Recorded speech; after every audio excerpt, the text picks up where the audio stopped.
palitan yung introduction ulit. Kasi last time, sabi, request niya na medyo mas mahaba yung introduction. So, please open your Bibles. Hindi na tayo po magtatagal. Please open your Bibles to Psalm 107, Psalm 107 po. Psalm 107. So the book of Psalms is comprised of 5 parts. In Psalms there are 5 books, and some may say po that the books in Psalms are characterized or patterned after the Pentateuch or the Torah that has 5 books, which is Genesis, Exodus, Leviticus, Numbers, and Deuteronomy. And in this psalm, this is the opening psalm po of Book 5.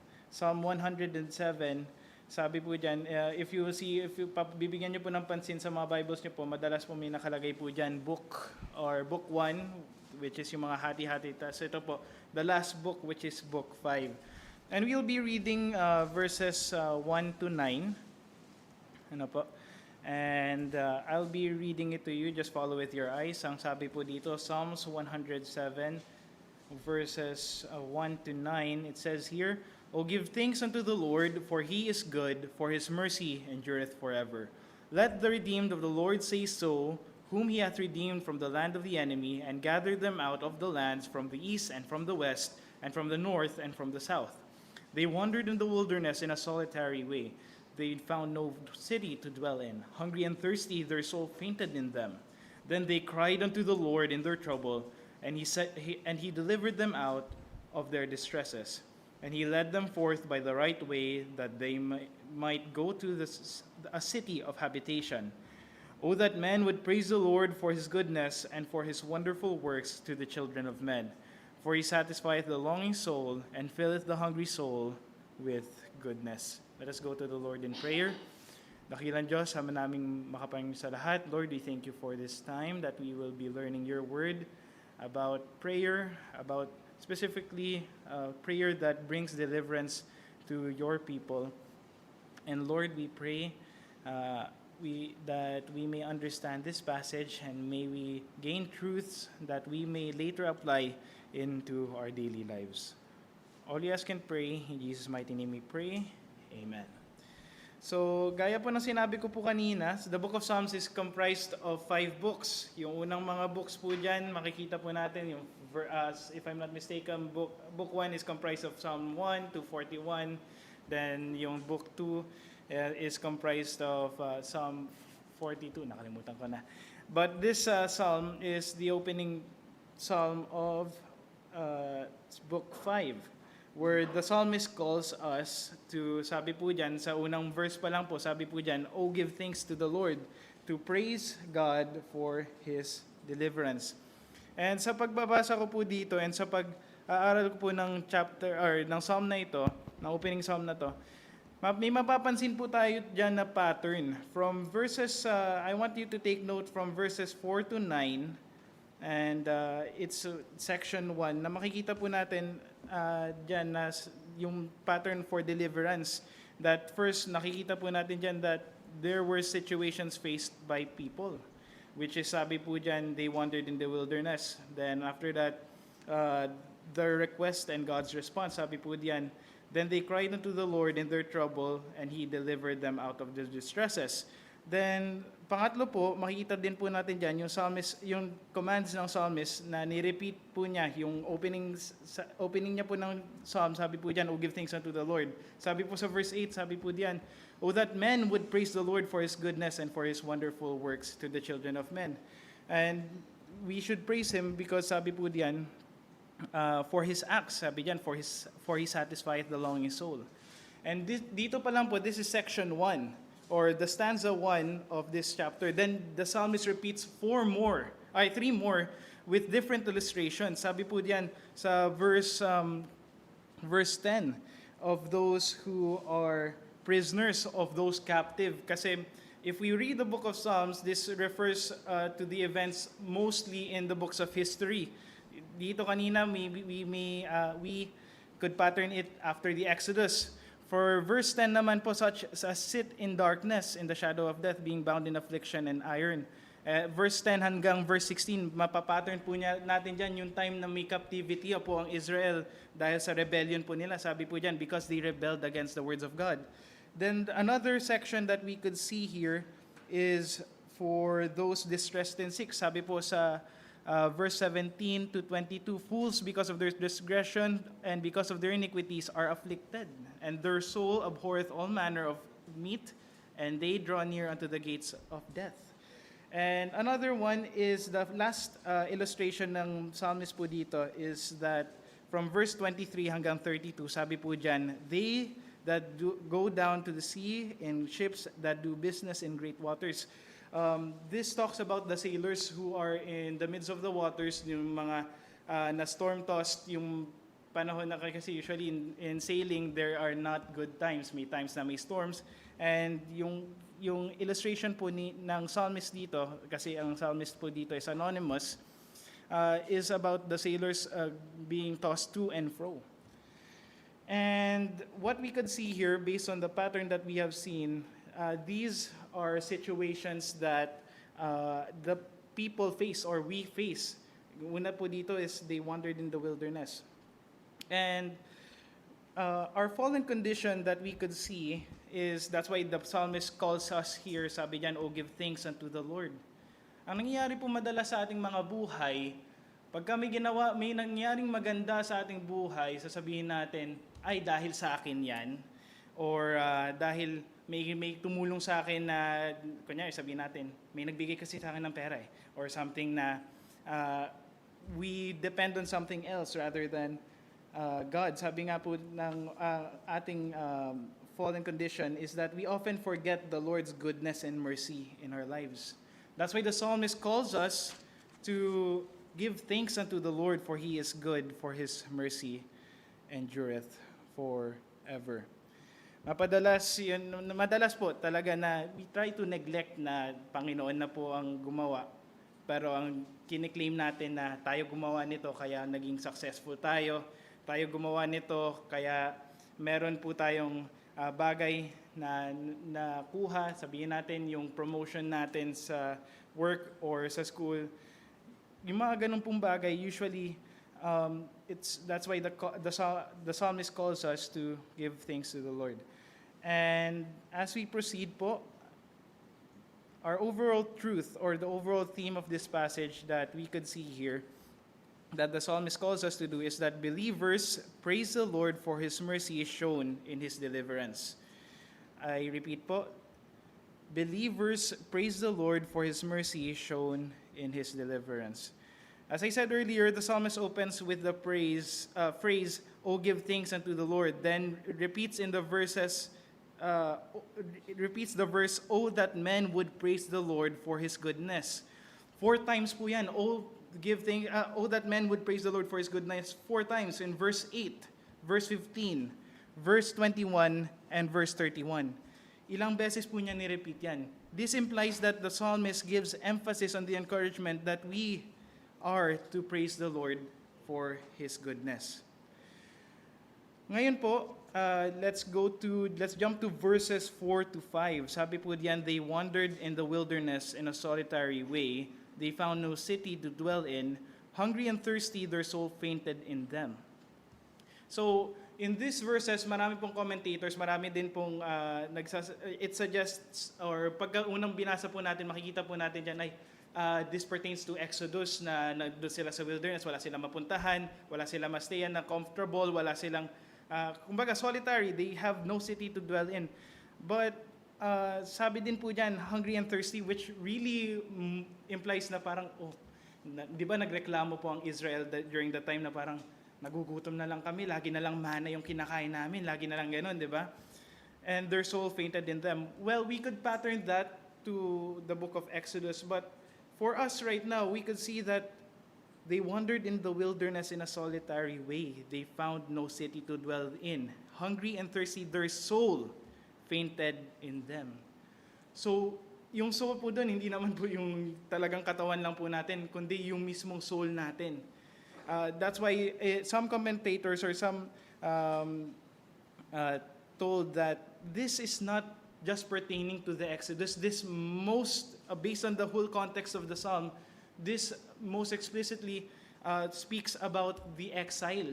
Na nawalan po sila ng worship place, naging hungry sila sa salita ng Diyos, gaya po ng sabi sa Amos 8:11 na hindi ko na po babasahin, nawalan na po sila ng worship place, nawalan na po sila ng time to praise the Lord. Kaya nga po, kasi nasa isip po nila that time that we're gonna praise the Lord only in the temple.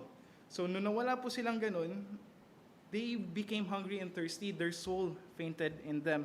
And the truth that we could see here, truth number 1, is that people who wander in darkness have nothing to cling to. Kung ang mga tao na nagwa-wander sa kadiliman have nothing to cling to. They were in the wilderness. Wala ka pong makikitang place of habitation. Kasi ang sabi po dito, city, no city to dwell in. The word city here describes the place na kompleto lahat. May mabibilan ka ng pagkain, may matitirhan ka, may community ka. But here, wala po silang makitang ganun. Wala po silang place of refuge. And yun po, sa ating mga tao ngayon, people who wander in darkness have nothing to cling to. Try po nating isipin, magkikling tayo sa hindi natin nakikling tayo, pupunta tayo sa isang place na hindi natin nakikita. Patayin natin yung ilaw po dito, wala tayong nakikita, wala tayong makakapitan, di ba po? Mapapatid po tayo. Magiging faint, magiging hungry, magiging thirsty for something. Kumbaga, we have something in our souls that we are longing for na hindi natin makukope. Kasi we're in darkness. We're in a place that we can't find someone to cling to or someone to depend to, someone we can rely on. And our second truth, we could see in verse 6, sabi po diyan, 6 and 7, sabi po diyan, then they cried unto the Lord in their trouble, which is what I said earlier, in our darkness, in the darkest times of our lives, makikita po natin diyan that they cried unto the Lord in their trouble. And He delivered them out of their distresses.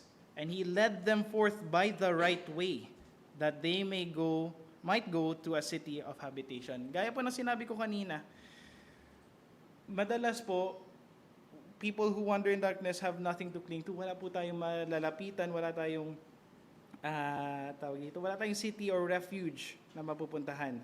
But here, what they did is, as the psalmist illustrates, sabi diyan, then they cried unto the Lord. Another illustration na nakita ko po sabi ng isang pastor that time was that madalas may magsasabi sa atin na bakit hindi ina-answer ng Panginoon yung prayer request ko, or bakit ilang beses na ako nagpe-pray wala namang sumasagot. And one thing he said, that pastor said, is maybe you didn't cry unto the Lord. Bakit? Ano po bang ibig sabihin ng cried unto the Lord? Kasi minsan iisipin natin, hindi naman po siya yung literal na sense na iiyak ka talaga. But more on the truth, that's what's written on our truth, sabi po dito, a true prayer, or our second truth says, a true prayer with faith will result in God's deliverance.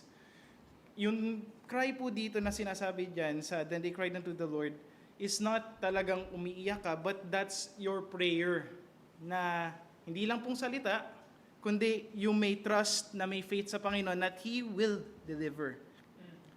Kasi marami pong beses sa ating buhay, masasabi po natin na bakit hindi na lang, ang simple lang naman ng prayer ko, Lord, bigyan niyo na makaawas sa problema ko po, or Lord, deliver me from this problem. But you don't put your faith. You try to do your own way. Tapos, yun nga po, you're going to circles. Sabi nga kanina sa first truth natin that we will wander in darkness, paikot-ikot lang po tayo sa wilderness. Gaya po na nangyari nun. And our application here in truth number 2, makikita po natin that we must pray with faith that God will deliver. Kasi if we don't pray with faith, if we just speak the words in our mouth, nasabihin lang natin, Lord, bigay nyo dito. Hindi naging Panginoon na lang yung Panginoon natin. Na parang sasabihin natin, gusto natin na in an instant, in one snap of a finger, nandyan na yun. No, it's us, our prayer or His mercy will intercede in our prayers when we put our faith in His deliverance. And sabi po kanina sa verse 1 to 3, sabi po diyan, "Oh, give thanks unto the Lord, for He is good, for His mercy endureth forever." If you remember Lamentations 3:22 to 33, ang sabi po doon is, it is of the Lord's mercies that we are not consumed. That we are not consumed. Tas ano yung verse 23, sabi po doon, Lamentation, buksan po natin sa Lamentations 3:22 to 23. Sabi po diyan, "It is of the Lord's mercies that we are not consumed, because His compassions fail not. They are new every morning. Great is thy faithfulness." The word mercy here is translated from the word chesed, or in other terms, pwede po nating ma-view siya as His loving kindness, or His faithful love, or His covenant loyalty. Na nagsasabi po dito, "Oh, give thanks to the Lord, for He is good, for His mercy endureth forever."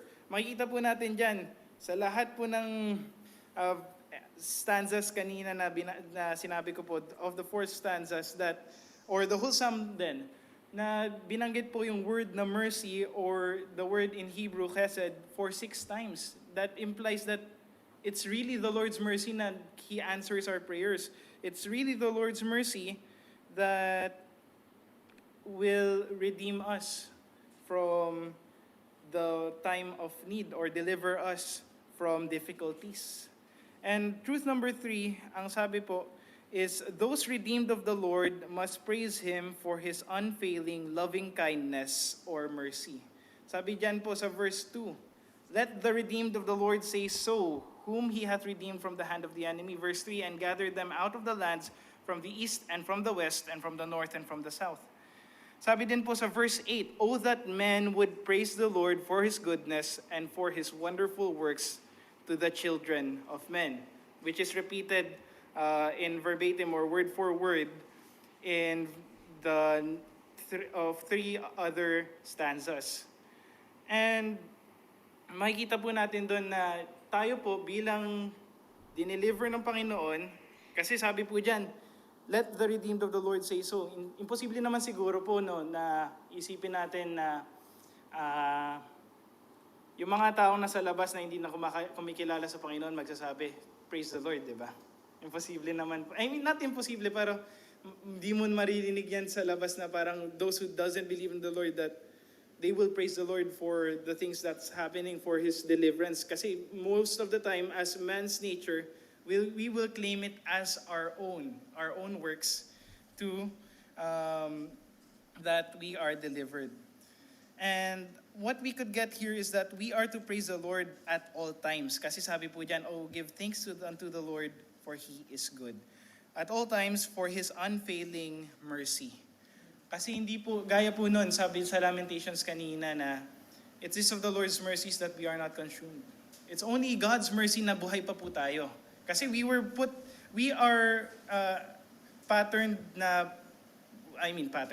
We are destined to go to hell. We are destined na talagang, dahil nawala po yung covenant, we broke the connection between God during the time of Adam. Talagang wala na po tayong connection. And it's only God's mercy that we're still here. It's only God's mercy that we're still alive. And it's only God's mercy that we are saved.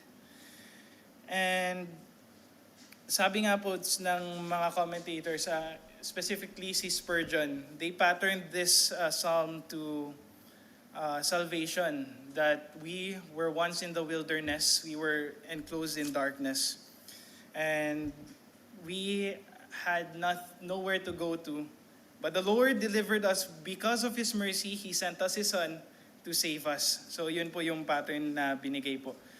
ni Spurgeon here, which is truly a blessing that we could see. That it's only the Lord's mercy that we're still here, or He delivers us. And sabi po dito sa verse 9, the reason of why we should praise the Lord. Sabi po dyan sa verse 9, for He satisfieth the longing soul and filleth the hungry soul with goodness. Truth number 4, only the Lord will be able to satisfy all our longings. During the time na nasa wilderness sila, ang iniisip nila, ang makakasatisfy sa longings nila is material things. Una, pagkain. Pangalawa, tirahan. Pangatlo, yung community na meron sila. But no, nothing can satisfy. Another thing is money. We could think at us na we could try to deliver ourselves kasi lalo na po ngayon sa panahon ngayon, our current exchange is through money. Pagka kailangan mong bumili, kailangan mong pera. Di ba? And kala po natin, marami po sa atin, we think that material things will be the source of peace for our longings. Yun yung magiging sagot sa mga problema natin. But no. Sabi po dito sa verse 9, for He satisfieth. It's only the Lord that will be able to satisfy all our longings. And gaya po ng sinabi ko kanina na sinabi ni Spurgeon that they pattern this to salvation. It's only the Lord that will deliver us from sin. It's only the Lord who can fill our empty hearts na full of darkness with light. And our application here is that we should acknowledge that nothing in this world will be able to satisfy us. Kala natin masasatisfy tayo sa inom ng tubig pero nauuhaw pa rin tayo. Kakain tayo pero magugutom pa rin tayo. May pera tayo pero nauubos din naman. So, nothing could really satisfy us but only the Lord will be able to satisfy our longing souls.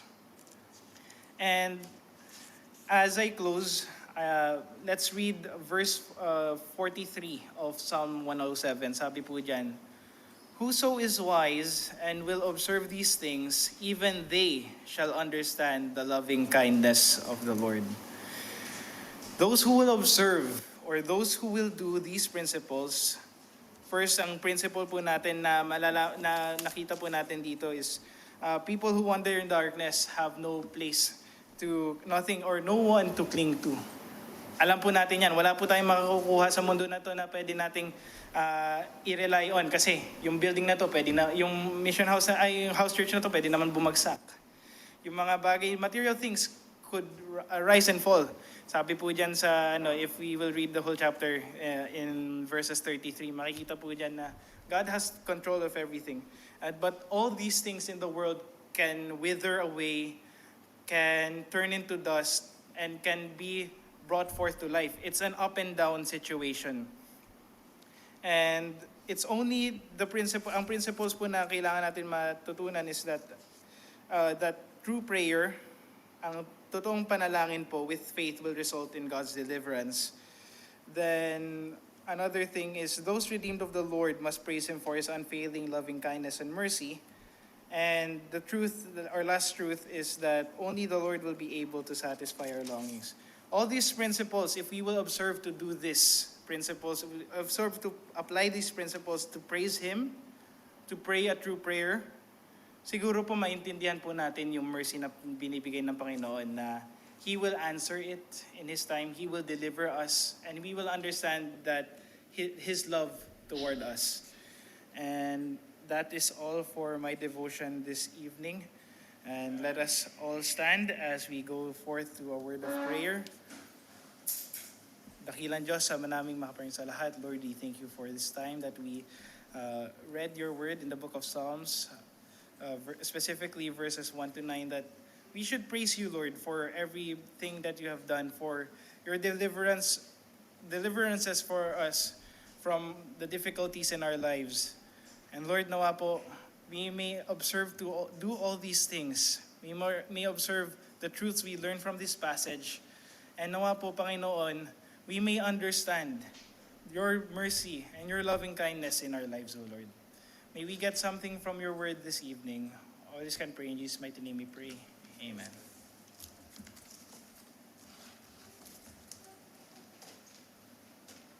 Okay, you may be seated first. Tapos, ma'am, magkaroon tayo ng prayer time.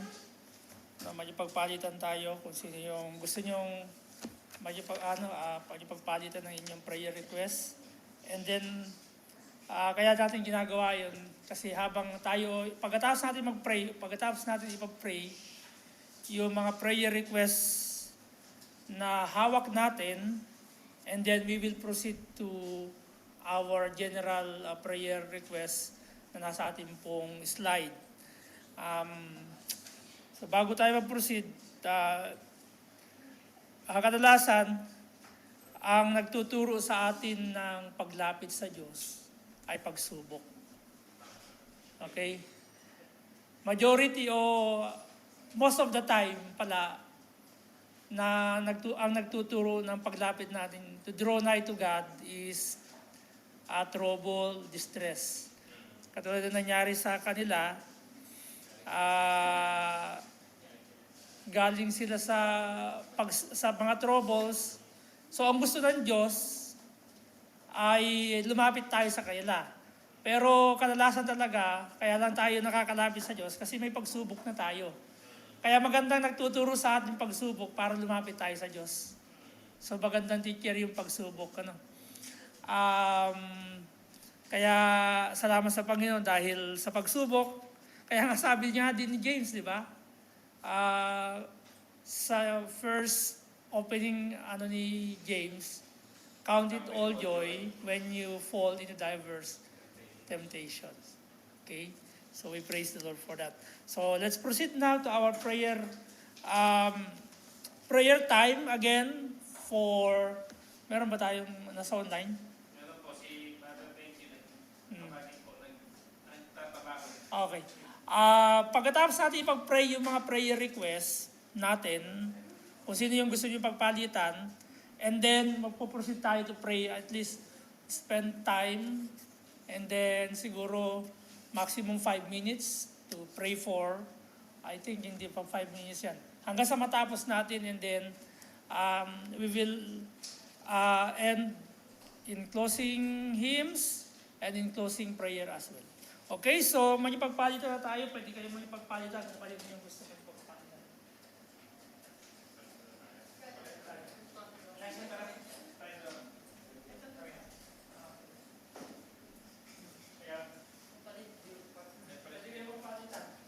Sino mapalit mo?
tayo po muli ay tumayo at let us sing our closing hymn. Let us sing hymn number 266, page 266, Rejoice in the Lord. So let's sing Rejoice in the Lord once more. We'll be singing the first stanza and chorus of this song only. Hymn number 266 po, awitin po natin Rejoice in the Lord.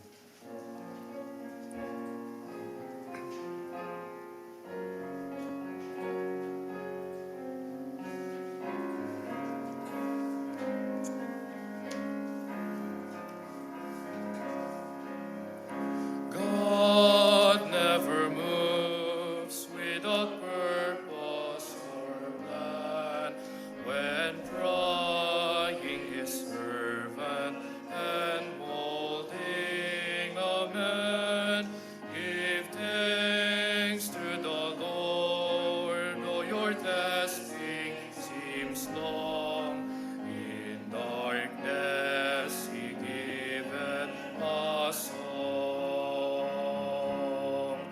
Oh, rejoice in the Lord. He makes no mistake. He knoweth the end of each path that I take. For when I am tried and purified,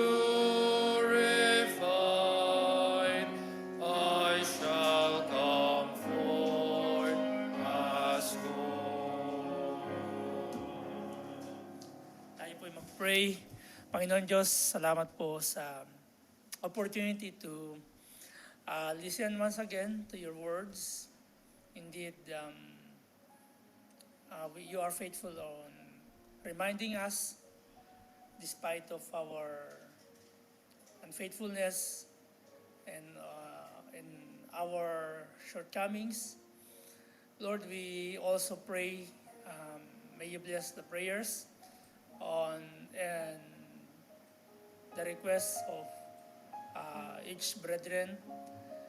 And also we ask you, O Lord, tonight, we surrender to you and asking help for you to sustain us tonight and onwards until we meet once again here to continue to worship you, to continue to praise your name, and to serve you, O God.